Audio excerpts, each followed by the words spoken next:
तो दोस्तों आज का टॉपिक है फर्डिनेंद द ससुर। इनके बारे में हम लोग आज पढ़ने वाले हैं और स्पेशली उनके टर्म्स को समझेंगे जहां पे लोगों को दिक्कत होती है। तो चलिए वीडियो को स्टार्ट करते हैं। फर्डिनेंद द ससुर का जन्म हुआ था 1857 में और 1913 में उनका डेथ हुआ था। ससुर जो है एक स्विस लिंग्विस्ट है, एक सिमियोटिशियन है जिसका मतलब होता है साइन एंड सिंबल की स्टडी करना, और एक फिलोसोफर है। तो ये जो सिमियोटिशियन है इस चीज को हम आगे अच्छे तरीके से समझेंगे। ससुर के आइडिया उसको अगर हम आगे बढ़ाते हैं तो हमें पता चलता है कि उन्होंने स्ट्रक्चरलिज्म का बेस रखा और जोर डाला जो लैंग्वेज स्ट्रक्चर पर। ठीक है, तो लैंग्वेज स्ट्रक्चर पे उन्होंने जोर दिया। ससुर स्टडी क्लासिकल लैंग्वेजेस जैसे संस्कृत उन्होंने पढ़ा। शायद इंडिया में रहते हुए हम लोग नहीं पढ़ते हैं संस्कृत, मगर वो एक स्विस लिंग्विस्ट होके संस्कृत की स्टडी करते हैं। Historical linguist at the university of Geneva, ये स्विट्जरलैंड में जेनीवा जो है वहाँ से यूनिवर्सिटी ऑफ जेनीवा से वो अपनी पढ़ाई करते हैं। और इनके बारे में एक और विशेष बात यह है कि ससुर ने किसी भी तरह का बुक नहीं छापा था। उन्होंने बहुत सारे लेक्चर दिए थे। उन्हीं लेक्चर के कलेक्शन को लेके उन्हीं के स्टूडेंट्स ने कोर्स ऑफ जनरल लिंग्विस्टिक, जो यहाँ पे हाईलाइटेड है, इस किताब को उनके मृत्यु के बाद छपाया गया।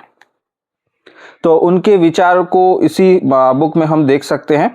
ससुर लेगेसी जो है वो beyond linguist to impact fields such as literary theory, philosophy, anthropology and cultural studies। यानी अगर आप ससुर को पढ़ रहे हैं, फर्डिनेंद द ससुर, तो आप देखेंगे कि उनकी तो फिलोसॉफी है ही, लिटरेरी थ्योरी भी आपको मिलेगी, एंथ्रोपोलॉजी भी, उस पर भी उन्होंने काम किया है, साथ ही साथ कल्चरल स्टडीज में भी वो शामिल होते हैं। ठीक है, structuralism a major intellectual movement due extensively from his concept in linguistics. तो हम देख रहे हैं कि जो स्ट्रक्चरलिज्म है उसका जो बेस है वो बना ही रहे हैं फर्डिनेंद द ससुर। तो अगर हम उनके इंपॉर्टेंट टर्म्स की बात करें तो हमें क्या मिलता है, यहाँ पे देखिए लैंग एंड पेरोल, उसके बाद linguistic sign, signifier and signified, synchronic and diachronic, semiotic, arbitrariness, उसके बाद है लरेंजियल थ्योरी। तो इंपॉर्टेंट वर्क्स की अगर बात करें तो कोर्स ऑफ जनरल लिंग्विस्टिक, इसको छपवाया गया था 1916 में। तो ये आपके लिए एक जरूरी डेट है, इसको हमेशा याद रखिएगा। तो इसके बारे में खास बात ये भी है कि यहाँ पे एल्बर्ट सैचेहाई और चार्ल्स बैली, यानी चार्ल्स बैली देखिए यहाँ पे, और यहाँ पे एल्बर्ट सैचेहाई के साथ उनके कुछ स्टूडेंट्स भी थे। उन्होंने मिलके उनके इस किताब को छापा, जो कि ना उन्होंने लेक्चर जो उन्होंने दिए थे उन सबको संकलित करके बिटवीन 1906 से लेके 1911 के बीच, तो जितने भी उन्होंने लेक्चर्स दिए थे उन सब लेक्चर्स के कलेक्शन को कहा जा रहा है। अब उनके एक जरूरी कॉन्सेप्ट पे आते हैं जिसको हम लोग सिमियोटिक्स कहते हैं। तो सिमियोटिक्स क्या है, यहाँ पे आपको कुछ पिक्चर्स दिख रहे होंगे, जैसे यहाँ पे आप देख के समझ रहे हैं कि स्टॉप है, यहाँ आपको एप्पल जो एक कंपनी है उसका सिंबल दिख रहा है, यहाँ एडिडास है, ये भी आप जानते हैं कि ये वाईफाई का सिग्नल है, और ये मैकडॉनल्ड्स का है, और ये जो है ये खतरे का सिग्नल है। तो यहाँ पे आप देखिए कि क्या लिखा जा रहा है, जिससे आप पूरे तरीके से समझ जाएंगे। आप लोग चाहे तो इस नोट्स को भी लिख सकते हैं। The study of sign and symbol and their use और इंटरप्रिटेशन, ये जो study of sign and symbol होता है या उसके इंटरप्रिटेशन को ही सिमियोटिक्स कहा जाता है। Semiotic is like a secret code language that help us understand and interpret sign and symbol all around us। जैसे कि यहाँ पे आपको इमोजी दिख रहा है, मगर इस इमोजी के द्वारा आप समझ पा रहे हैं कि ये इमोजी का अर्थ क्या है। तो यहाँ पे भी आप समझ रहे हैं कि इसका अर्थ है कि आपको रुकना है, इसका अर्थ है कि कोई खतरा है, और इसका अर्थ आपको वाईफाई सिग्नल समझा रहा है। और ये एम देखते ही आपके दिमाग में ऑब्वियसली है कि आपको मैकडॉनल्ड्स का नाम याद आ रहा होगा, और ये एडिडास। हालांकि यहाँ कुछ लिखा नहीं है इसके अलावा, ठीक है, इसके अलावा लिखा नहीं है। यहाँ पे हम लोग चाहे तो सिर्फ रेड से भी समझ सकते हैं। जब सिग्नल पे हम रुका करते हैं तो वहाँ पे रेड सिग्नल होती है, तो उससे भी हम कुछ समझ पा रहे हैं। और ये वाला जो थोड़ा सा खाया हुआ एप्पल है, और इसके द्वारा भी हमको पता चलता है कि ये एप्पल कंपनी का सिंबल है और ये एडिडास का सिंबल है। ऐसे ही आपको नाइकी का भी सिंबल मिलेगा। और वैसे ही हम लोग व्हाट्सएप हो या फिर आजकल के सोशल मीडिया में बहुत तरीके की इमोजीज यूज करते हैं, मगर उन इमोजीज में कुछ लिखा नहीं रहता है, मगर हम लोग फिर भी समझ जाते हैं। तो इसी तरह के स्टडीज को ही हम लोग सिमियोटिक्स कहते हैं। It is the study of how things represent और स्टैंड फॉर अदर थिंग्स। जैसे कि ये सच में कोई एप्पल थोड़ी ना है, ये एक मोबाइल फोन या फिर आप जो इलेक्ट्रॉनिक डिवाइस है उसको इंगित कर रहा है, यानी उसको आइडेंटिफाई हम कर सक रहे हैं कि इसके द्वारा कि ये सच में कोई एप्पल नहीं है, ये एक इलेक्ट्रॉनिक डिवाइस है, ये एक स्मार्टफोन है। या फिर मैकबुक में भी आप इसी सिंबल को देखते हैं, एप्पल के सभी सामग्रियों में आप ये सिंबल देख रहे हैं, तो इससे आप खुद ब खुद समझ जाते हैं ये सच में खाने वाला कोई एप्पल नहीं है। In semiotic, a sign is defined as anything that communicates intention or unintentional meaning or feelings to the sign's interpret. Semiotic is frequently seen as having important anthropological and sociological dimensions. यहाँ बहुतों को शायद anthropology के बारे में नहीं पता होगा, तो उसके बारे में बता देते हैं। ये एक साइंटिफिक स्टडी ऑफ ह्यूमैनिटी को कहा जाता है। इसमें हम लोग ह्यूमन बायोलॉजी हो सकता है, या फिर इवोल्यूशनरी हिस्ट्री जो है, या फिर कल्चरल प्रैक्टिस सोसाइटी में जो होती है उनको भी कह सकते हैं, या फिर language across past and present भी माना जाता है। ठीक है, ये एंथ्रोपोलॉजी का डेफिनेशन हम मान सकते हैं। तो हम लोग देख रहे हैं कि समाज में तरह तरह की चीज़ों को देख के हम अलग अलग चीज़ समझ सकते हैं, जैसे इन इमोजीज को देख के समझ रहे हैं, या फिर इन सिंबल्स को देख के समझ रहे हैं। अगर हम यहाँ पे चार्ल्स सैंडर्स पियर्से के बारे में बात करें तो उनके वहाँ भी हम देख रहे हैं कि सिमियोटिक का डेवलप हुआ था, माने उन्होंने भी सिमियोटिक को लेके काम किया था, और फर्डिनेंड द ससूर तो है ही इसमें शामिल। अब यहाँ पे आपको दो सिंबल दिख रहे हैं, जैसे यहाँ पे आपको एक दिख रहा है और यहाँ आपको दिख रहा है, तो दोनों तकरीबन एक जैसे ही हैं, मगर दोनों आर्बिटरी है। जैसे कि अगर कोई इस सिंबल को देख के सोचे कि ये इंडिया में यूज होने वाला सिंबल है, ये एक धार्मिक सिंबल है, तो नहीं है, ये वाला है जिसको हम लोग स्वास्तिक चिन्ह कहते हैं। हालांकि स्वास्तिक को अगर थोड़ा टेढ़ा कर दे तो वो नाजी पार्टी का सिंबल बनता है, जो जर्मनी में हिटलर यूज किया करता था। इसका अर्थ सीधा सीधा ये है कि अगर आप कोई सिंबल को देख के जज कर रहे हैं तो वो एग्जैक्ट सही नहीं भी हो सकता है, क्योंकि वो डिपेंड करता है ऑन द कल्चर। जैसे भारत में अगर हम इस सिंबल को यूज करें तो अच्छी बात है, मगर आप इसी तरह के किसी सिंबल को अगर फिलहाल जर्मनी में इस्तेमाल करें तो लोग आपसे खफा हो जाएंगे। यानी वहाँ के लोग हिटलर को अभी और विश्वास ही नहीं करते हैं, इवन पूरी दुनिया में उससे नफरत की जाती है। तो अगर आप इस सिंबल को यूरोपियन कंट्रीज में यूज करें तो लोग बुरा समझेंगे। तो इसीलिए इसे आर्बिटरी कहा जाता है कि एक समाज में किसी प्रकार उसको लिया जा रहा है और दूसरे समाज में दूसरे तरीके से उसको अपनाया जाता है। फर्डिनेंड द ससूर की तरफ से अगर देखा जाए तो जो लैंग्वेज है उसका एक रूल होता है, और पैटर्न जो होता है वो उसे गवर्न करता है, उसके पूरे फंक्शन को जनरेट करता है। इसके लिए हम आगे आएंगे, लैंग एंड पैरोल को समझेंगे। तो लैंग क्या है और पैरोल क्या है इसको समझेंगे। तो चलिए आसानी से समझते हैं। Langue refer to the underlying structure और सिस्टम ऑफ अ लैंग्वेज। तो ये सिस्टम ऑफ अ लैंग्वेज है लैंग। और पैरोल क्या है? ये parole refer to individual instance of speech और राइटिंग। यानी जो हम लोग रूल्स का इस्तेमाल कर रहे हैं, वो जो रूल्स होते हैं वो लैंग कहलाते हैं, और जो हम उसका इस्तेमाल करते हैं उसे पैरोल कहते हैं। तो यहां देखिए क्या है, it is the shared set of rule, conventions and structures that allow people within a community to communicate. तो एक समाज में रहने वाले जो लोग हैं वो किस तरह का चीज मतलब रूल्स यूज कर रहे हैं, और उसी को मानते हुए एक दूसरे के साथ संपर्क कर रहे हैं, एक दूसरे से वार्तालाप कर रहे हैं। जैसे एग्जाम्पल के तौर पे अगर चेस कहे, खो खो कहे, लूडो कहे, ये इन सब का जिस तरह का एक रूल होता है, जैसे आप कोई भी खेल खेलेंगे तो उसका पर्टिकुलर रूल होता है। क्रिकेट भी अगर खेल रहे हैं तो उसका एक पर्टिकुलर रूल है, और उसे खेलना, उसी गेम को जब हम खेलते हैं तो वो पैरोल कह सकते हैं। तो ये मैंने एग्जाम्पल के तौर पे समझाया। लैंग्वेज में थोड़ा सा अलग यही है कि वो भाषा का जो इस्तेमाल है, जैसे आप ग्रामर को समझ रहे हैं, मगर जब ग्रामर के साथ अटैच करते हुए आप उस भाषा का इस्तेमाल कर रहे हैं तो वो पैरल होता है। सीधी सीधी बात है कि जो पैरोल है वो ज़्यादा इम्पॉर्टेंट है। हालांकि रूल भी है इम्पॉर्टेंट, मगर आपको सीखने की ज़रूरत नहीं पड़ती है। मेरे हिसाब से कोई भी इंसान जो लैंग्वेज समझता है वो लैंग को अलग से समझे, इसकी कोई आवश्यकता नहीं है, मगर इसकी स्टडी को हम लोग इम्पॉर्टेंट मानते हैं कि किस तरह से ये भाषा का ज्ञान हुआ लोगों को और किन किन चीज़ों का इस्तेमाल किया जाता है भाषा में। तो सीधी सीधी बात, लैंग वो रूल है और पैरोल उसका इस्तेमाल है। तो अब आते हैं नेक्स्ट टॉपिक पे, साइन, सिग्निफायर और सिग्निफाइड पे। तो ये बहुत से लोगों को तकलीफ देती है ये टॉपिक। तो ससुर ने यहाँ पे किस तरह से समझाया है उसको समझेंगे। ससुर इंट्रोड्यूस करते हैं the idea of a linguistic sign which consist of two part. पहले तो है कि ये साइन का दो हिस्सा होता है, एक हिस्सा है सिग्निफायर और एक होता है सिग्निफाइड। जैसे आप यहाँ पे इस तस्वीर पे देख रहे हैं कि ये एक सिग्नल का मैंने इमेज बनाया हुआ है जहाँ पे रेड सिग्नल है। तो जब भी आप रेड सिग्नल देखते हैं तब क्या करते हैं, वहाँ पे आप स्टॉप हो जाते हैं। तो उसी तरह ये हो गया आपका सिग्निफायर और ये हो गया सिग्निफाइड।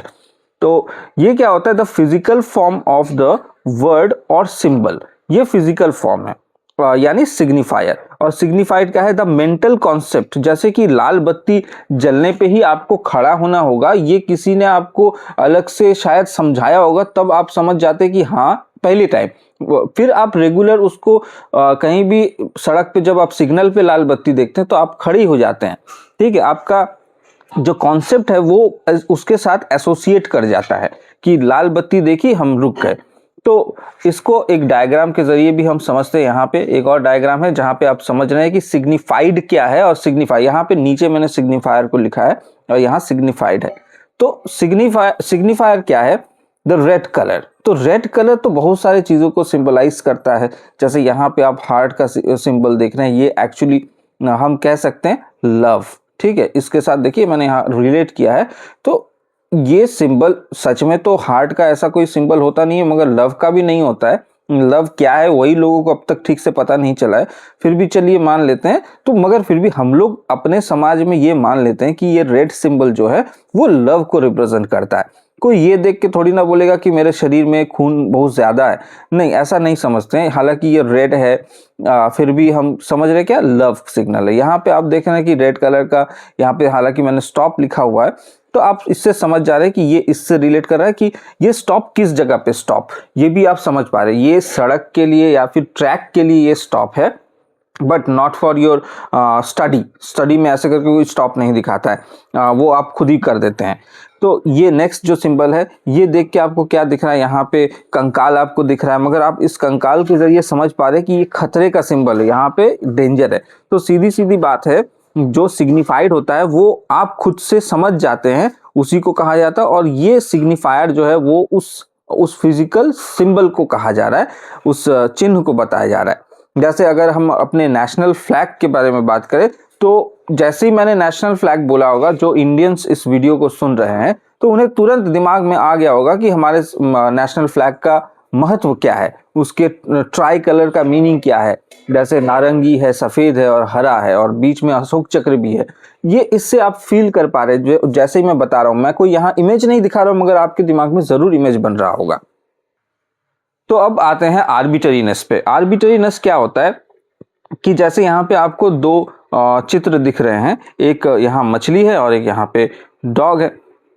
तो जैसे ही आप जरूरत नहीं है यहाँ पे मेरे को लिखने की, अगर मैं यहाँ फिश नहीं भी लिखता या डॉग नहीं भी लिखता तो भी तो आप लोग इजीली समझ रहे थे कि कौन सा फिश है कौन सा डॉग है।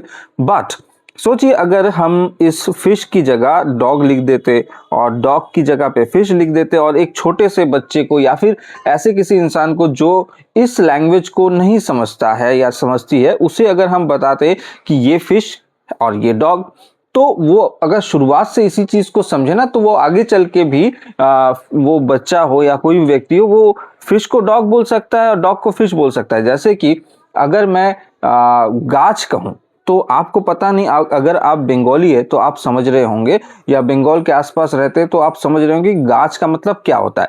मगर आप अगर बंगाली नहीं जानते तो आपको शायद नहीं पता होगा कि गाछ का मतलब क्या होता है। गाछ एक्चुअली होता है पेड़ यानी ट्री। तो देखिए यहाँ पे ही हम समझ पा रहे हैं कि अलग अलग भाषा में अलग अलग चीजों का सिंबल अलग है और इसका मीनिंग भी अलग निकलता है। तो इसी तरह की चीज को उन्होंने आर्बिटरी कहा, मतलब आपके लिए एक मीनिंग हो सकता है और किसी और के लिए कोई और मीनिंग हो सकता है। तो अभी आते हैं सिंक्रोनिक और डायक्रॉनिक को समझेंगे। सिंक्रोनिक का अर्थ क्या है? Refer to the study of a language at a specific point in time. तो एक स्पेसिफिक पॉइंट ऑफ टाइम पे आप जो स्टडी कर रहे हैं लैंग्वेज की, उसी को कहा जाता है। It's like taking a snapshot of a language at a particular moment. तो यानी एक छोटे से समय काल में जब आप उस लैंग्वेज को का स्नैपशॉट लेते हैं, यानी उस लैंग्वेज को समझने की कोशिश कर रहे हैं, तो वो सिंक्रोनिक होता है। एग्जाम्पल के तौर पे कहा जाता है कि जैसे इंग्लिश लैंग्वेज एज द जैसे आज एग्जिस्ट करता है today, it's grammar, vocabulary, structures in use right now without considering how they evolve over time. तो अभी जो तत्कालीन अवस्था में जो अंग्रेजी है, अगर आप उसको समझ रहे हैं, ये ना समझते हुए कि उसका पिछला हिस्ट्री क्या था, कि इंग्लिश कैसे इमर्ज कर रहा है, आगे बढ़ रहा है, डेवलप कर रहा है, उसे ना समझ के बस आप इसी समय में जो अंग्रेजी का इस्तेमाल है उसको समझ रहे हैं, तो वो सिंक्रोनिक कहलाएगा। Understanding current slang, contemporary grammar rule in a synchronic study. तो सिंक्रोनिक स्टडी में हम क्या देखते हैं? जो कंटेम्पररी यूज हो रहा है लैंग्वेज का, कि किस तरह के करेंट स्लैंग्स इस्तेमाल होते हैं, कंटेम्पररी ग्रामर रूल्स क्या है, क्योंकि पुराने टाइम में अलग यूज होते थे, अभी कुछ और यूज हो रहे हैं। अब आते हैं डायक्रॉनिक में क्या कहा जा रहा है। ये involve the study of language change over time, यानी वो समय से जो लंबे समय से जो एक चेंज आ रहा है उसी को कहा जा रहा है, और उसको ट्रैक करना, हिस्ट्री को। तो अगर हम भाषा को अच्छे से जांचें, अगर उसके रूट तक पहुंचने की कोशिश करें, तो मिडिल इंग्लिश पीरियड में देखेंगे और मॉडर्न इंग्लिश पीरियड में एक अंतर देखने को मिलेगा कि दोनों एक दूसरे से अलग है। बहुत सारे ऐसे वर्ड्स हैं जिसका मीनिंग अभी पूरे तरीके से चेंज हो गया। जैसे अगर हम देखें कि कुछ यहाँ पे मैंने शब्द भी उठा लिए हैं इंटरनेट से, और मेरे को पता चला कि अलग अलग शब्द का अलग मीनिंग हुआ करता था एक टाइम पे। जैसे यहाँ सिली लिखा हुआ है। सिली का मतलब जनरली हम लोग क्या समझते हैं? तो जो भी हो, न्यू में हम लोग ये समझते हैं कि कोई फूलिश काम करना या कोई वीक, इससे मतलब रखता है। मगर पहले दिनों में ये ब्लेस्ड कहा जाता था, हैप्पी और इनोसेंट को कहा जाता था सिली, ठीक है। और मीट, मीट तो आज हम लोग जानते हैं कि मीट मतलब मांस होता है। जैसे बोलते हैं कि मीट मछली नहीं खाते, हम खाते हैं, ऐसे भी बोलते हैं। तो मीट का मतलब क्या है? मांस। मगर यहाँ क्या है? Previous refer to any kind of food, किसी भी तरह के फूड को मीट कहा जाता था। और गर्ल, गर्ल तो गर्ल्स स्कूल, गर्ल्स कॉलेज भी हम देख रहे हैं, मगर गर्ल का मीनिंग देखिए क्या है। Originally refer to a young person of either sex, not exclusively a female, ठीक है। यानी एग्जैक्ट किसी फीमेल को ही गर्ल नहीं कहा जाता था पहले, किसी भी यंग पर्सन को गर्ल कहा जाता था। तो यहाँ पे एक और एग्जांपल है वर्ड नाइस को लेके। तो मॉडर्न इंग्लिश में नाइस का मतलब होता है किसी भी चीज़ को अप्रूवल देना या पॉजिटिवली, कि मेरा ड्रेस आपको कैसा लगा, मैंने ये नई चीज़ खरीदी है, ये आपको कैसा लगा, तो आप कहते हैं नाइस, ठीक है। मगर ये एक्चुअली में मीनिंग क्या था? ये एक लैटिन शब्द है जिसका मीनिंग हुआ करता था इग्नोरेंट, किसी भी चीज को इग्नोर करना होता था। मगर आज देखिए उसी को उल्टा हो चुका है, पूरे तरीके से उल्टा हो चुका है। यहाँ तो हमने बस चेंजेस देखे, और यहाँ हम देख रहे हैं कि ये उल्टा हो गया अननोइंग, ठीक है। पूरे तरीके से उल्टा शब्द है। नाइस पहले उल्टा शब्द हुआ करता था, आज जो हम समझते हैं। तो इसी के साथ ये वीडियो यहीं पे समाप्त होता है। मैं चाहता हूं कि आप लोग चाहे तो इस नोट्स को लिख दे, तो आपको एग्जाम के लिए आपको मदद मिल सकती है। और इसी तरह के वीडियो के लिए हमारे साथ बने रहिए। आगे और भी बहुत सारे वीडियोस आएंगे जिससे आप इजीली नेट क्रैक कर सकते हैं। तो चाहता हूं कि आप इस वीडियो को शेयर हो सके तो कीजिए, या फिर कम से कम लाइक जरूर कर दीजिएगा। तो मिलते हैं अगले वीडियो में, तब तक के लिए धन्यवाद।